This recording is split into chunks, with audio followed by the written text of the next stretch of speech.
What's up, Wilton? My name is host Alex K, and this is Warrior Sports Week on Good Morning Wilton. This week, it was Friday, November 17th. That was an evening to remember for Warrior football fans. This week, we recap Wilton's last week of the season that they had against Shelton Gales at home, and we also talk about an important victory and championship that the Wilton youth football program took home this past fall season. Let's get right into our coverage. We start off at Norwalk High School's Testa Field for the Wilton varsity field hockey team semifinal match. They got an early goal from senior Riley Fitzgerald, but here it was the number one seeded Darien Blue Wave, very strong contender, getting a goal to knot it at 1 early in the game. There again, there was a scoring chance from Casey O'Connor of the Warriors, but then the Blue Wave again tacked on a first half goal here to put them up 2-1 going into the break.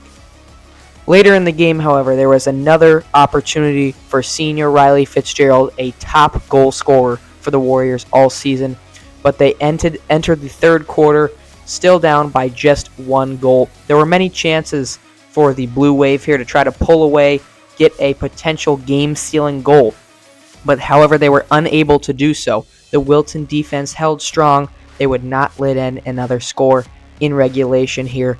Even in the fourth quarter, the Darien Blue Wave looked very much in control, keeping it in Wilton's end of the field, but still not netting any scores.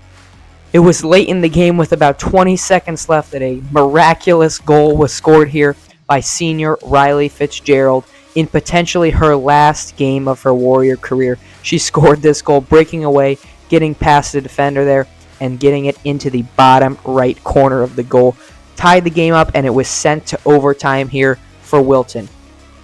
Really riding high after that goal, they entered overtime with momentum, but Darien took it off to their side, got a game-winning goal, and ended the Warrior season. Congratulations to the field hockey team on another impressive year.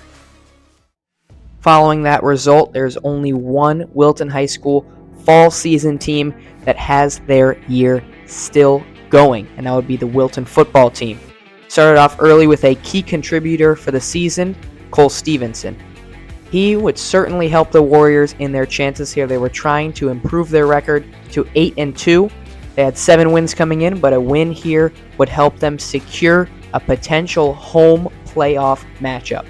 Stevenson here on the defensive end, showing his worth to this team and what he does game in and game out, getting the pick. And then big 99, George Papakosmas in on the tackle for loss there. Later in the game, second quarter, Warriors, again, Cole Stevenson, they had the ball and he took it down to the 1-yard line. So it was time for the heavy formation for the Warriors. Todd Woodring, the senior, number 58, taking it in for the touchdown. Warriors up early, as they have been pretty much all year. Later in the game, the Warrior defense again flexed its dominance here. Coach D'Annunzio loving it from the sideline. And then the offense again orchestrated by Joey Haggerty, the junior quarterback. Methodical drive to really ice the game in the third quarter. Wilton would put up another touchdown here after key third down conversions on this drive. And again, it looked the same. Todd Woodring taking the ball into the end zone on the right side of the field here. He dances in 2 touchdowns on the game for him so far, and he's not done. Wilton gets it back, and on this play here, it's the sophomore player Curtis Jackson, number 40, off the edge, stripping the ball from the quarterback of the Shelton Gales, giving it back to Wilton. And again, third time's a charm. Todd Woodring gets a hat trick of touchdowns in this game. We talked to Curtis Jackson and George Papakosmas after the historic win. Guys, what is the range of emotions after this big win to get to 8 on the season? I feel like it's very emotional, especially for the coaches. I just feel like that. I think Coach Parody said it. This is the first time since Coach D'Annunzio was here that we went to 8-2, or the first time we had like 8 wins. I mean, it's very sad. I mean, I kind of wanted to cry, but I held it in. But this is a very emotional game that we played, and I felt like both the offense and defense just came in wanting to win so bad. I mean, tons of emotions, but it was a very emotional game. Yeah. I mean, echoing off George, Coach D'Annunzio's first time getting 8 wins in the season. And, I mean, we went into the season knowing we were going to have a tough schedule. But to get 8 wins out of that schedule is just amazing. Like at the end of the season, everyone's just bonding together. Great team chemistry. So, yeah.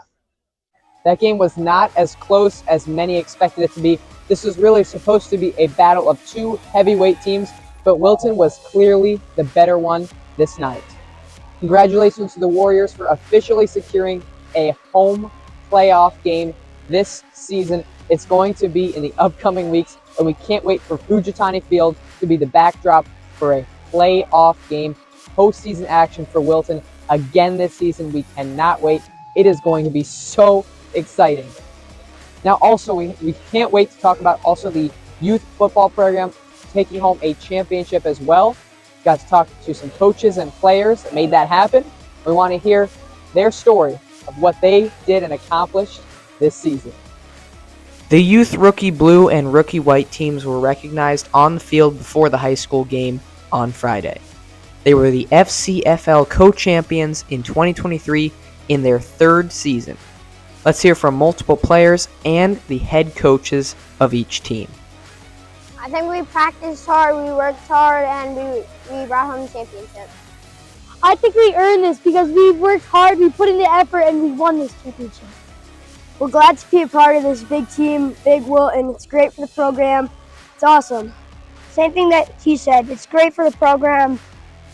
We worked hard, and we're just excited for all the way up to high school. I'm excited about the future, about how we'll improve and how we'll do better once we get to high school. The kids, they worked their butts off all year. They had a lot of fun doing it. And I think we're just excited about what we're building here and the future of football in Wilton. It's really, it's a big thing that we take a lot of pride in. So we're excited to move forward. You know, I think what we're able to do is we take the fundamentals of football, we put it together with teaching them how to be mentally tough and physically tough at this age, which is a challenging thing to do. But they all stuck together as a team. They did the things we asked them to do, and ultimately the result is a championship. It was great stuff.